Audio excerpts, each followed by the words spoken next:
प्रिय भक्तजनों, आज के इस वीडियो में आप श्रवण कीजिए बृहस्पतिवार की व्रत कथा।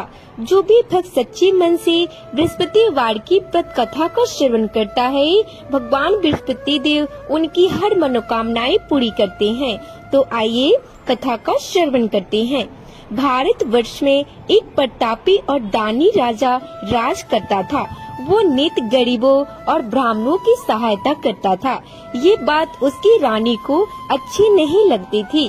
वो ना ही गरीबों को दान देती थी, ना ही भगवान का पूजन करती थी और राजा को भी दान देने से मना किया करती थी। एक दिन राजा शिकार खेलने वन को गए तो रानी महल में अकेली थी। उसी समय बृहस्पति देव साधु भीष्मी राजा के महल में भिक्षा के लिए गए और भिक्षा मांगी।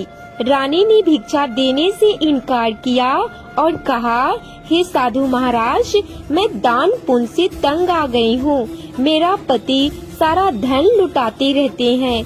मेरी इच्छा है कि हमारा धन नष्ट हो जाए, फिर ना रहेगा बांस न बजेगी बांसुरी। साधु ने कहा, हे देवी, तुम तो बड़ी विचित्र हो। धन संतान तो सभी चाहते हैं, पुत्र और लक्ष्मी तो पापी के घर भी होने चाहिए।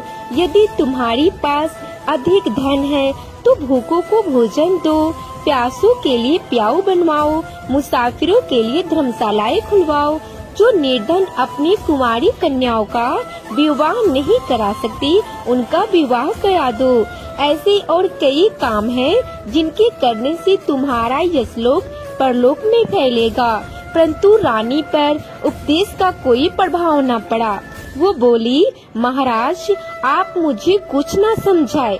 मैं ऐसा धन नहीं चाहती जो हर जगह बांटती फिरूं। साधु ने उत्तर दिया, यदि तुम्हारी ऐसी इच्छा है तो तथास्तु। तुम ऐसा करना, बृहस्पतिवार को घर लिपकर पीली मिट्टी से अपना सिर धोकर स्नान करना, भट्टी चढ़ाकर कपड़े धोना। ऐसा करने से आपका सारा धन नष्ट हो जाएगा। इतना कह के वे साधु महाराज वहाँ से अलोप हो गए। साधु के अनुसार कई बातों को पूरा करते हुए रानियों के केवल 3 ही बृहस्पतिवार ही बीते थे कि उसकी समस्त धन संपत्ति नष्ट हो गई। भोजन के लिए राजा का परिवार तरसने लगा था।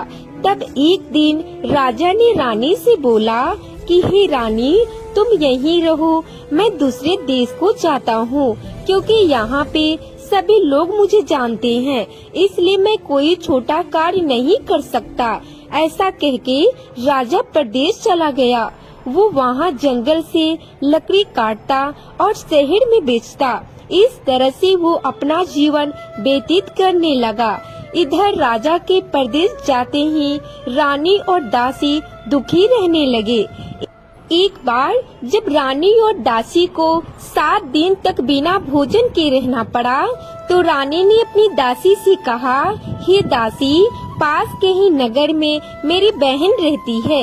वो बड़ी धनवान है, तो उसके पास जा और कुछ ले आ, ताकि थोड़ी बहुत गुजर बसर हो जाए। दासी रानी की बहन के पास गई। उस दिन गुरुवार था और रानी की बहन उस समय बृहस्पतिवार की व्रत कथा सुन रही थी। दासी ने रानी की बहन को अपनी रानी का संदेश दिया, लेकिन रानी की बड़ी बहन ने कोई उत्तर नहीं दिया। जब दासी को रानी की बहन से कोई उत्तर नहीं मिला, तो वो बहुत दुखी हुई और उसे क्रोध भी आया। दासी ने वापस आकर रानी को सारी बात बता दी। सुनकर रानी ने अपने भाव को कोसा। उधर रानी की बहन ने सोचा कि मेरी बहन की दासी आई थी, परंतु मैं उससे नहीं बोली, इससे वो बहुत दुखी हुई होगी। कथा सुनकर और पूजन समाप्त करके वो अपनी बहन के घर आई और कहने लगी, हे बहन, मैं बृहस्पतिवार की व्रत कथा कर रही थी। तुम्हारी दासी मेरे घर गई थी, परंतु जब तक कथा होती है तब तक ना तो उठते हैं और ना ही बोलते हैं, इसलिए मैं नहीं बोली। कहो दासी, क्यों गई थी? रानी बोली, बहन, तुमसे क्या छिपाऊं, हमारे घर में खाने तक को अनाज नहीं है। ऐसा कहते कहते रानी की आंखें भर आई। उसने दासी समेत पिछले 7 दिनों से भूखा रहने तक की बात अपनी बहन को विस्तार पूर्वक सुना दिया। बहन बोली, देखो बहन, भगवान बृहस्पति देव सबकी मनोकामनाएं पूरी करते हैं। देखो शायद तुम्हारे घर में अनाज रखा होगा। पहले तो रानी को विश्वास नहीं हुआ, पर बहन के आग्रह करने पे उसने अपनी दासी को अंदर भेजा तो उसमें सचमुच अनाज से भरा एक घड़ा मिल गया। ये देखकर दासी को बड़ी हैरानी हुई। दासी रानी से कहने लगी, हे रानी, जब तक हमको भोजन नहीं मिलता तो हम व्रत ही तो करते थे, इसलिए क्यों ना इनसे व्रत और कथा की विधि पूछ ली जाए ताकि हम भी व्रत कर सके। तब रानी ने अपनी बहन से बृहस्पतिवार व्रत के बारे में पूछा। उनकी बहन ने बताया, बृहस्पतिवार के व्रत में चने की दाल और मुनका से विष्णु भगवान का केले की जड़ में पूजन करे तथा दीपक जलाए, व्रत कथा सुने और पीला भोजन ही करे। इससे बृहस्पति देव प्रसन्न होते हैं। व्रत और पूजन विधि बताकर रानी की बहन अपने घर को लौट गई। 7 दिन के बाद जब गुरुवार आया तो रानी और दासी ने व्रत रखा। घुड़शाला में जाकर चना और गुड़ लेकर आई।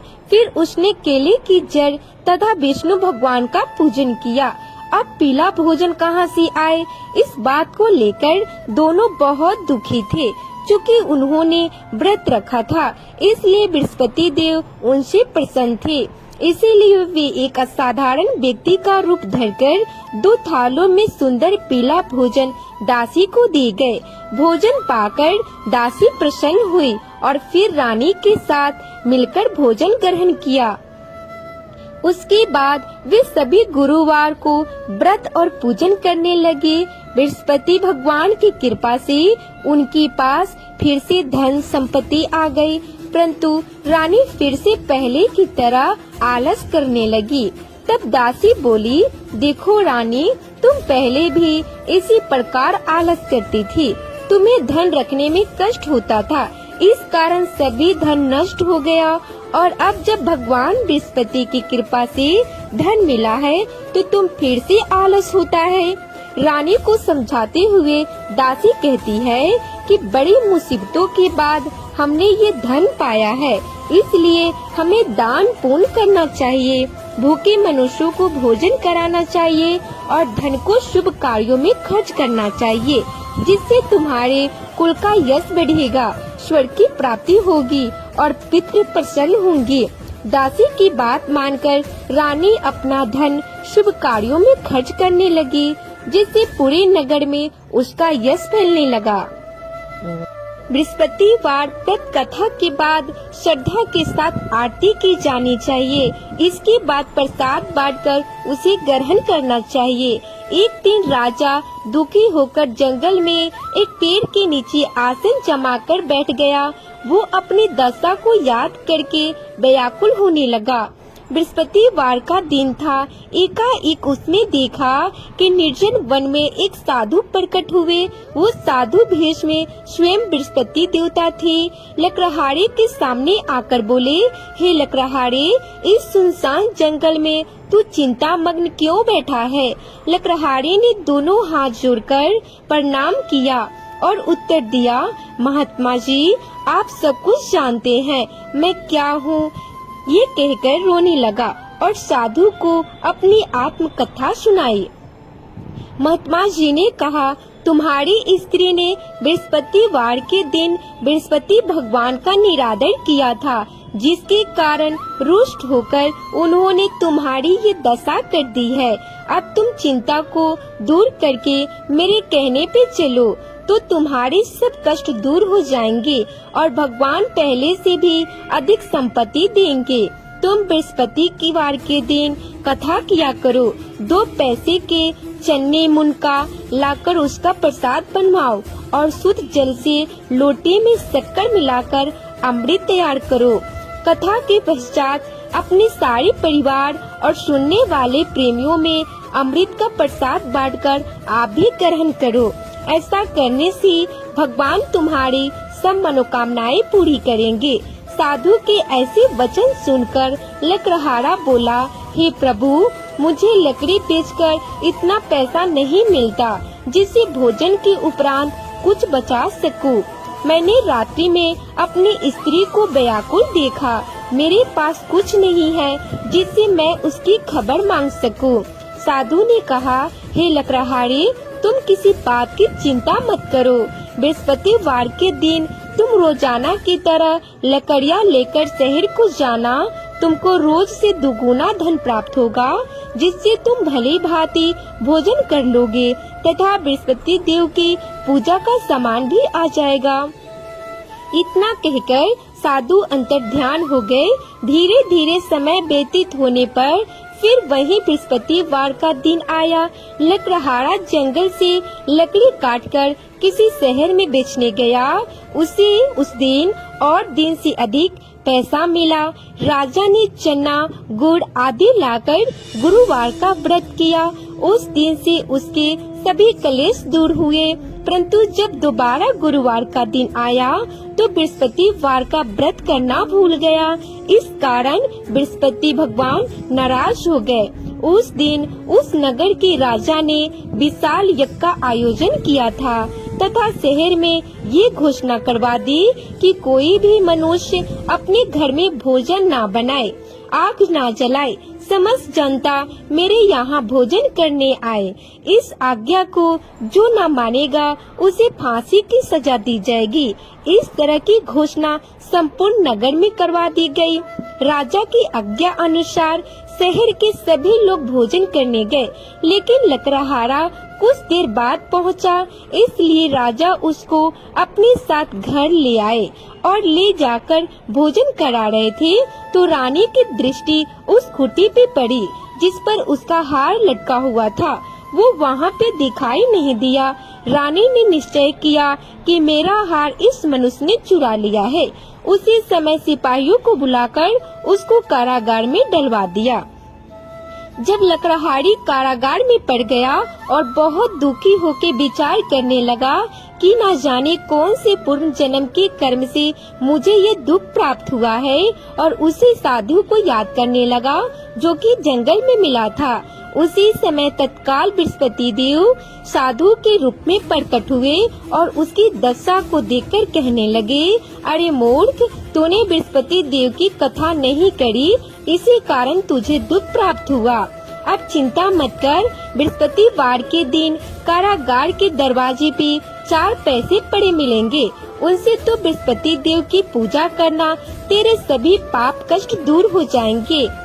बृहस्पति के दिन उसे 4 पैसे मिले। लकड़हारी ने कथा कही। उसे रात्रि को बृहस्पति देव ने उस नगर के राजा को स्वप्न में कहा, हे राजा, तुमने जिस आदमी को कारागार में बंद किया है वो निर्दोष है, वो राजा है, उसे छोड़ देना। रानी का हार उसी खूंटी पे लटका है। अगर तू ऐसा नहीं करेगा तो मैं तेरे राज को नष्ट कर दूंगा। इस तरह रात्रि के स्वप्न को देखकर राजा प्रातः काल उठा और खूंटी पे हार देखकर लकड़हारों को बुलाकर क्षमा मांगी तथा लकड़हारी को युग सुंदर वस्त्र आभूषण देकर विदा कर दिया। बृहस्पति देव की आज्ञा अनुसार लकड़हारे ने अपने नगर को चल दिया। राजा जब अपने नगर के निकट पहुंचा तो उसे बड़ा आश्चर्य हुआ। नगर में पहले से अधिक बाग, तालाब, कुएं तथा बहुत सी धर्मशालाएं, मंदिर आदि बन गई थी। राजा ने पूछा, ये किसका बाग और धर्मशाला है? तब नगर के सब लोग कहने लगे, ये सब रानी और दासी की हैं। तो राजा को आश्चर्य हुआ और गुस्सा भी आया। जब रानी ने ये खबर सुनी कि राजा आ रहे हैं तो उन्होंने दासी से कहा, हे दासी, देख राजा हमको कितनी बुरी हालत में छोड़ गए थे। हमारी ऐसी हालत देखकर वो लौट न जाए, इसलिए तू दरवाजे पे खड़ी हो जा। आज्ञा अनुसार दासी दरवाजे पे खड़ी हो गई। राजा आए तो उन्हें अपने साथ ले आना। तब राजा ने क्रोध करके अपनी रानी से पूछा कि ये धन तुम्हें कैसे प्राप्त हुआ? तब उन्होंने कहा, हमें ये सब धन बृहस्पति देव के इस व्रत के प्रभाव से प्राप्त हुआ है।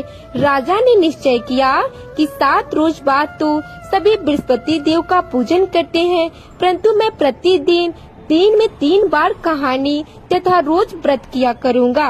अब हर समय राजा के दुपट्टे में चने की दाल बंधी रहती तथा दिन में 3 बार कहानी कहता। एक रोज राजा ने विचार किया कि चलो अपनी बहन के यहाँ हो आवे। इस तरह निश्चय कर राजा घोड़े पे सवार होकर अपनी बहन के यहाँ चलने लगा। मार्ग में उसने देखा कि कुछ आदमी एक मुर्दे को लिए जा रहे थे। उन्हें रोककर राजा कहने लगे, अरे भाइयों, मेरे बृहस्पति देव की कथा सुन लो। वे बोले, लो, हमारा आदमी मर गया, इसको अपनी कथा की पड़ी है। परंतु कुछ आदमी बोले, अच्छा कहो, हम तुम्हारी कथा भी सुनेंगे। राजा ने दाल निकाली और जब कथा आधी हुई तो मुर्दा हिलने लगा और जब कथा समाप्त हो गई तो राम राम करके मनुष्य उठकर खड़ा हो गया। आगे मार्ग में उसे एक किसान खेत में हल चलाता मिला।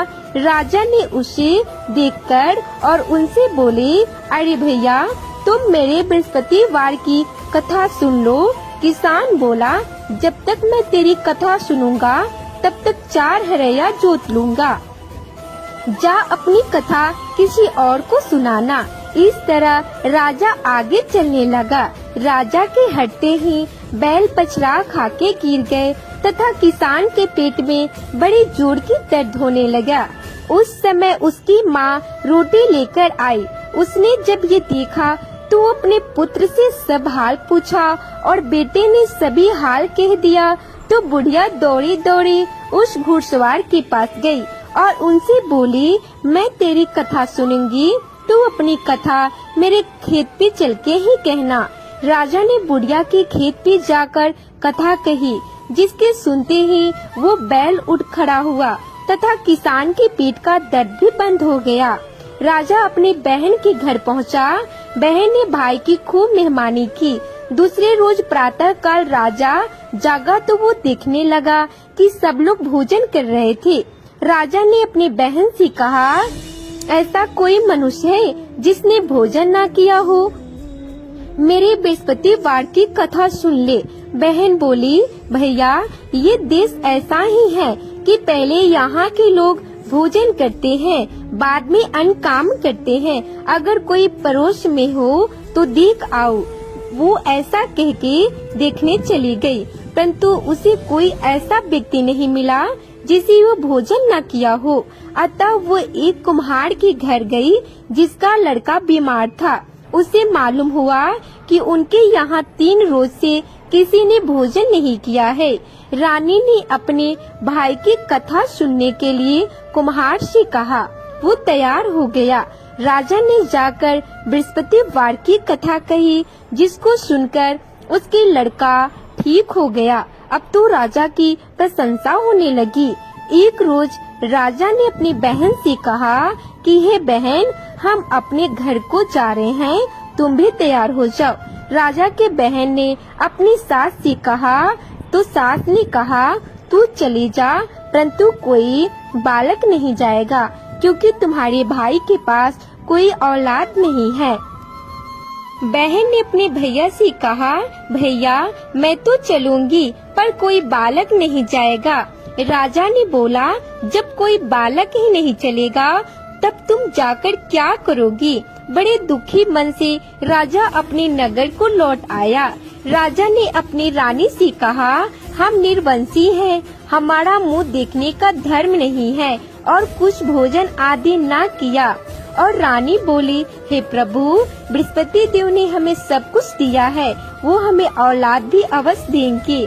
उसी रात को बृहस्पति देव ने राजा को स्वप्न में कहा, हे राजा, उठ, सभी सोच त्याग दे, तेरी रानी गर्भ से है। राजा की ये बात सुनकर बड़ी खुशी हुई। तब राजा ने बोला, हे रानी, स्त्री बिना भोजन के रह सकती है, पर बिना मायके की नहीं रह सकती। जब मेरी बहन आवे तो तुम उससे कुछ मत कहना। रानी ने सुनकर हाँ कर दिया। जब राजा की बहन ने ये सुनकर शुभ समाचार सुना तो वो बहुत खुशी हुई तथा बधाई लेकर अपने भाई के यहाँ आई। तभी रानी ने कहा, घोड़ा चढ़ के तो नहीं, गधा चढ़कर आई है। राजा की बहन बोली, भाभी मैं इस प्रकार न कहती तो तुम्हें औलाद कैसे मिलती। बृहस्पति देव ऐसे ही है, जैसे जिसके मन में कामनाएं होती है सभी को पूर्ण करते हैं। जो सद्भावना पूर्वक बृहस्पतिवार का व्रत करता है एवं कथा पढ़ता है अथवा सुनता है, दूसरों को सुनाता है, बृहस्पति देव उनकी सभी मनोकामनाएं पूर्ण करते हैं। बृहस्पति देव उनकी सदैव रक्षा करते हैं। जो संसार में सद्भावना और सच्चे हृदय से बृहस्पति देव का पूजन करते हैं उनकी सभी मनोकामनाएं उसी प्रकार पूर्ण होती है। जैसे राजा और रानी ने बृहस्पति देव की कथा का गुणगान किया, उनकी सभी इच्छाएं बृहस्पति देव ने पूर्ण की। मनुष्य को हृदय से उनका मनन करते हुए जयकार करना चाहिए। तो प्रेम से बोलिए, बृहस्पति देव की जय, विष्णु भगवान की जय, समस्त देवी देवताओं की जय। अब आइए बृहस्पति देव की आरती करते हैं। ओम जय बृहस्पति देवा, जय बृहस्पति देवा। छिने छिने भोगे लगाऊ, छिने छिने भोगे लगाऊ, कदली फल मेवा। ओम जय बृहस्पति देवा, तुम्हें पूरन परमात्मा, तुम्हें अंतर्यामी, स्वामी तुम्हें अंतर्यामी। जगत पिता जगदीश्वर, जगत पिता जगदीश्वर, तुम सबके स्वामी। ओम जय बृहस्पति देवा, चरणामृत निज निर्मल, सभी पातक हरता, स्वामी सभी पातक हरता। सकल मनोरथ दायक, सकल मनोरथ दायक, कृपा करो भरथा। ओम जय बृहस्पति देवा, तन मन धन अर्पण करे, जो जन शरण परे, प्रभु जो जन शरण परे। प्रभु प्रकट तब हो करे, स्वामी प्रकट तब हो करे, आकर द्वारे खरे। ओम जय बृहस्पति देवा, दीन दयाल दयानिधि, भक्तन हितकारी, स्वामी भक्तन हितकारी। पापे दोष सब हरिता, पापे दोष सब हरिता, भवबंधन हारी। ओम जय बृहस्पति देवा, सकल मनोरथ दायक, सकल मनोरथ दायक, सब संयम तारो। ओम जय बृहस्पति देवा, विषय विकार मिटाओ, संतन सुखकारी, स्वामी संतन सुखकारी। ओम जय बृहस्पति देवा।